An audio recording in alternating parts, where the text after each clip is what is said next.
What's up guys, you're watching Life by TCG. I've got a modern video for you today.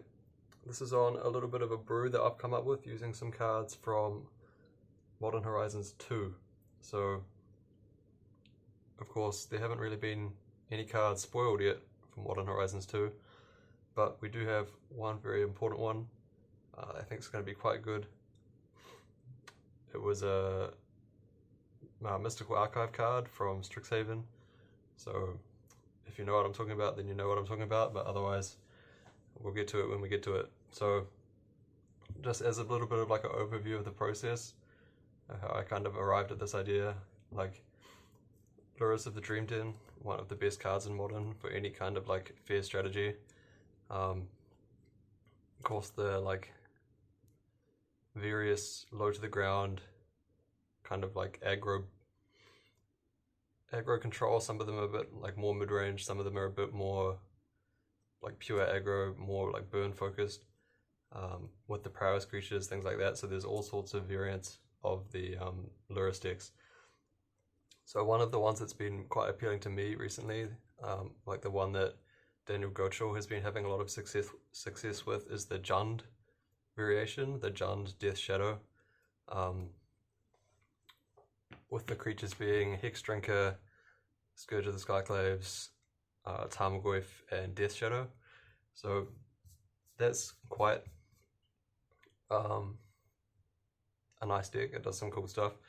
The thing that I'm not so enthusiastic about that card is, not the card, the deck, sorry, is Scourge of the Skyclaves can just be a little bit awkward sometimes. Because you need to play like a lot of aggressive, well not a lot, but some number of aggressive turn 1 players to help you reliably enable it to play it on turn 2 and keep up your like aggro game plan. That means you have to play the 1-drops, and in the Jund deck the favoured one is Hex Drinker, but Hex Drinker is not such an ideal card in the format right now. 1 mana 2/1. It's a little bit awkward versus Renin 6, it's a little bit awkward versus Lava Dart, it's a little bit awkward versus Walking Ballista, and those 3 cards are like the top tier of Modern at the moment. So it's just like a little bit more awkward than I would like. And then another variation on the Lurrus decks that aren't playing Scourge of the Skyclaves is the straight black-green version, being played by Logan Nettles. So that version's not so aggressive. It's not playing like Teemo Battle Rage, it's not playing Scourge of the Skyclaves. It's way more grindy, and that has some certain appeal as well, except that deck is still playing Hex Drinker, and it's replaced Scourge of the Skyclaves with Dark Confidant. So you're even more susceptible to having your 1 toughness creatures being removed by all those like free removal spells basically. So that's not the solution either. The one card that I want to play alongside my Lurrus as the 2-drop has just been banned from Legacy. It's Dreadhorde Arcanist. So I'm sure you all know what this does. A 2 mana 1/3 trample. When it attacks, you can flashback an instant or sorcery from your graveyard that has mana cost equal to or less than its power, and it only has 1 power, so usually you can only flashback 1 mana cards. So this card in Legacy, it was way too strong. In Legacy you have all the good cantrips like Brainstorm, Ponder, Preordain. You have good removal like Lightning Bolt, Chain Lightning, that kind of thing. So it's basically like a better Dark Confidant, right? Even ignoring the fact that it's harder to kill. So then bringing it back to Modern, how can we make this card work well in Modern? So you have a lot of good 1 mana spells in Modern, right? You have like all the discard spells. So the nice thing about Dreadhorde Arcanist in Legacy is that you had spells like Daze and Force of Will to protect it. So it really made sure that you could untap with it and start getting value off it. So we don't have those spells in Modern, of course, but we have the discard spells, which are very playable, like Inquisition of Kozilek and Thoughtseize. So you can take your opponent's answers to this card away, then play it, then attack, and then you can start flashing back the discard spells and gaining more advantage. So that's fine, but what Dreadhorde Arcanist really needs to make it play smooth is cantrips. And that's a problem in Modern for two reasons. The first is that the cantrips in Modern usually aren't very good. So Preordain and Ponder both have Modern printings, but of course they're banned. So that leaves you with like Sleight of Hand, Serum Visions, or Opt, which are all like significantly worse cards. So that's the first problem. The second problem is that in your Lurrus deck, the other best 2-drop you can play, once you've accepted that you're playing all of the like Thoughtseize and Inquisition and stuff, is Tarmogoyf.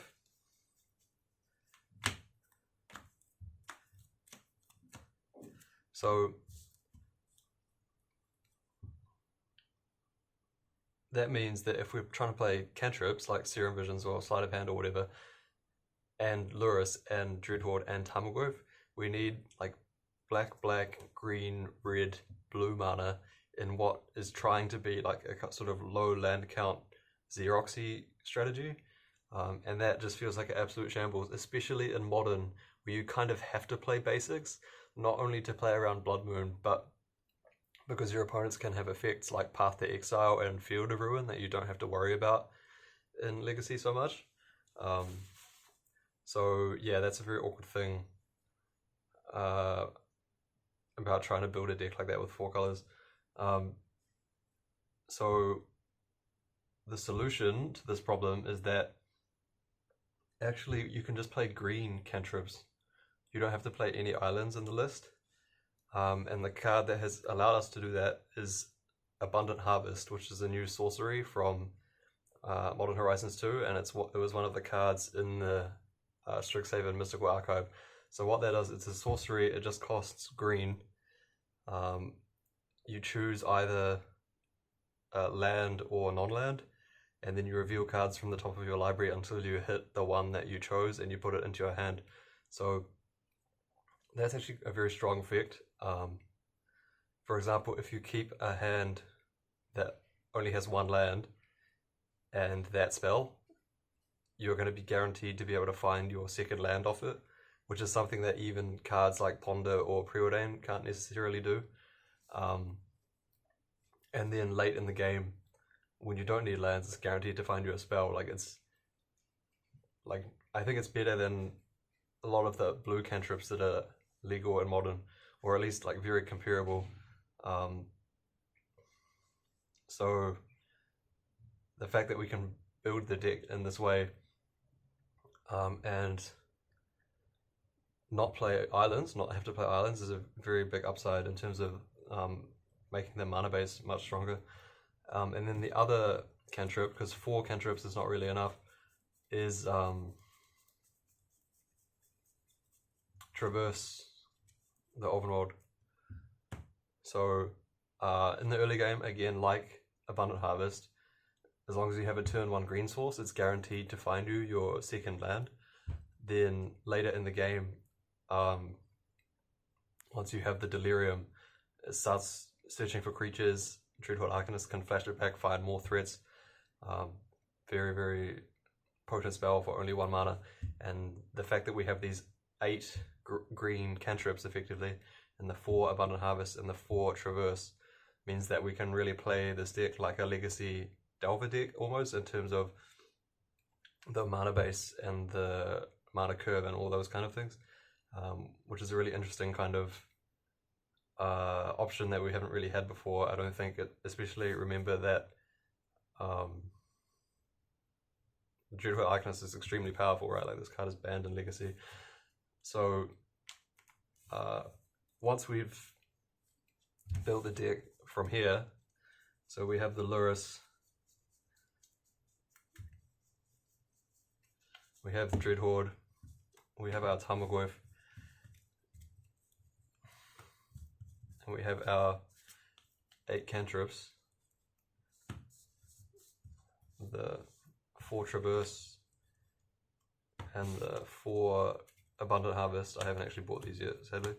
But so then, how does the deck go next? So the next obvious card to include is Mishra's Bauble. Obviously, it's the perfect card for the deck. Lurrus returns it for 0 mana, which is very strong, and it's an artifact, so it gives you an extra card type in the graveyard for your Tarmogoyf and your Traverse. It doesn't really need any explanation. It's a very obvious card to play. Then the rest of the spells are also quite obvious. So 4 Thoughtseize, 4 Inquisition of Kozilek. Just the strong discard spells help to protect your threats, disrupt the opponent. It's a good spell to flashback with Dreadhorde. Like, depending on your read on the metagame, you can obviously trim these if you think it's maybe too many discard spells to be playing. But generally, you always want to have like a couple of copies of those every game. And just from a starting point, I think it's totally reasonable to play all 8 copies of those. Then for the removal, we have the 4 Fatal Push and 4 Lightning Bolts. So yeah, just the best 1 mana spells in Junt, basically. The deck pretty much builds itself.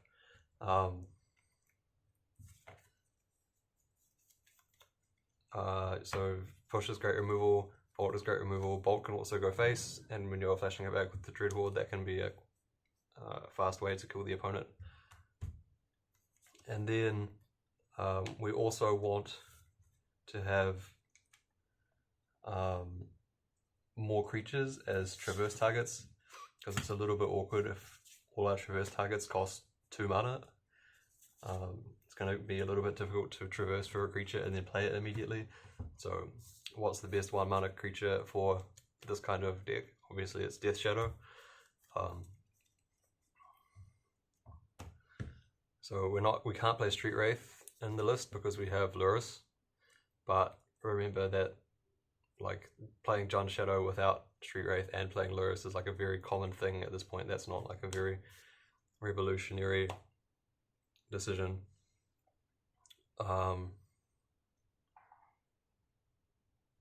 At this point at all. So if you want more life loss, you can play that in the last few spells, and I'll talk about that when I get to it quickly in a second.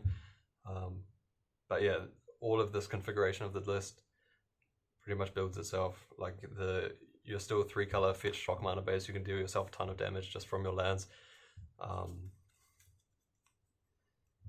Yeah, it's still a totally serviceable Death Shadow deck, even though it's not playing Street Wraith. So yep, that's the basic skeleton of it. Then getting into the mana base. So not having Street Wraith is not so much an issue for Death Shadow, I don't think, but it could be more of an issue for Traverse, because it's a little bit harder to get a creature in your graveyard for free. So having the 4 types might be a little bit more challenging.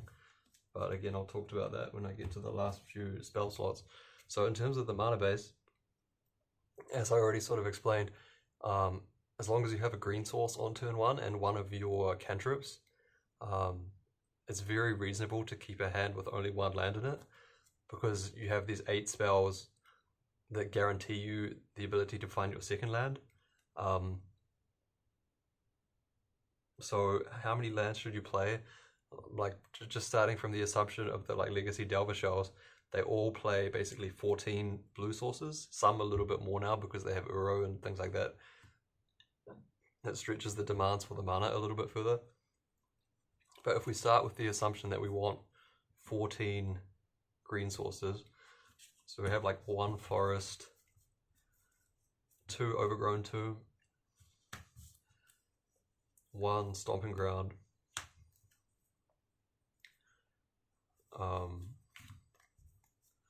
1 Peatland, just as a Traverse target, to turn your Traverse into a cantrip in a situation where you don't want to turn it into creature because you can't traverse for Street Wraith in this build, and you might have like a Retin 6 or something in your sideboard. So 1 Peatland seems like a pretty defensible choice. Then just play like 4 Catacombs.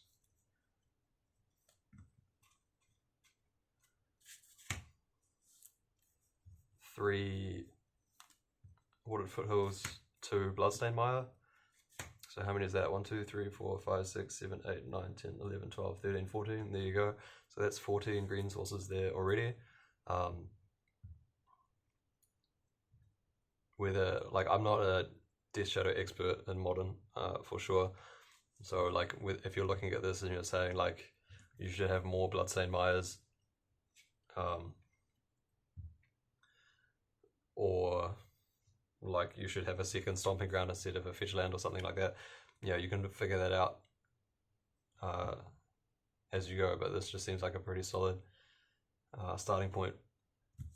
Then apart from green sources, I think you want to have 1 basic swamp and a basic mountain, just so you can traverse for either one on turn 1 depending on what your hand's doing. Having the swamp lets you play around Blood Moon as well. The mountain doesn't do that, obviously, because Blood Moon makes all of your non-basics mountains, but in a situation where you have like turn 1 traverse, get your mountain, because you need to play either like your Dreadhorde or your Lightning Bolt, I think that's going to come up enough that you probably want to have the basic mountain. And then 1 Blood Crypt, just to have the shockland coverage of all the different colors. I don't think you want to play too many Blood Crypts because you want to minimize the land count while also having the minimum number of green sources. So if you add another Blood Crypt, either you're adding another land, which you don't really want to do because I think you want to keep the land count a lot lower, or you're cutting one of the green sources for a Blood Crypt, which I don't think you can afford to do either. So yeah, so only 1 Blood Crypt I think should be correct. But if you have thoughts about that, you can let me know down below in the comments. So that's 17 lands, and that leaves room for 3 more spells, and I haven't really decided what those should be yet. One thing that I really want to try is Footfall Crater. So what that does, it's a red enchantment from Ikoria. Aura Enchanted Land has tap, target creature gains trample and haste until end of turn, and it has cycling for 1 mana.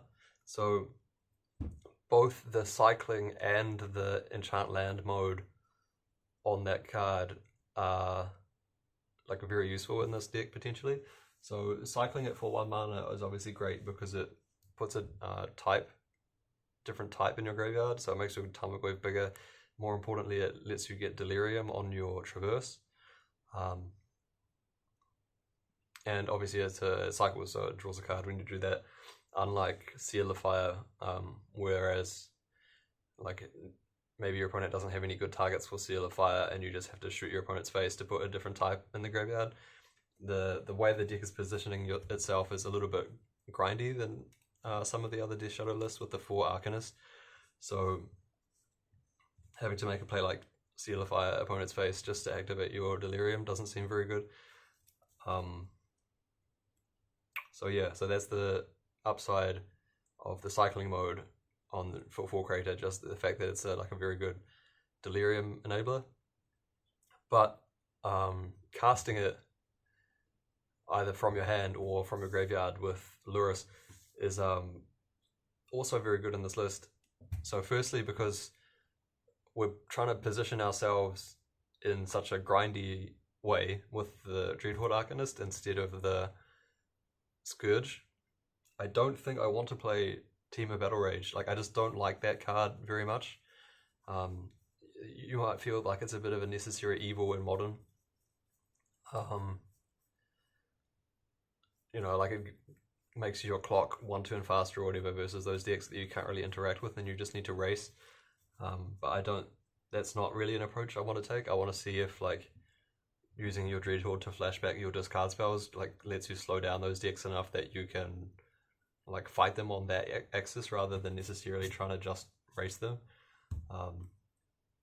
So that's a sort of long way of saying that I don't really want to play TBR in the deck, Team of Battle Rage. But then without Team of Battle Rage, and you don't have any way to give your fatty vanillas trample, your Tarmogoyf and your Death Shadow, so like cards like Aureok Champion can potentially be a problem if you're playing against a deck like Dredge that can just chump block your stuff with Narc Amoebas for a bunch of turns.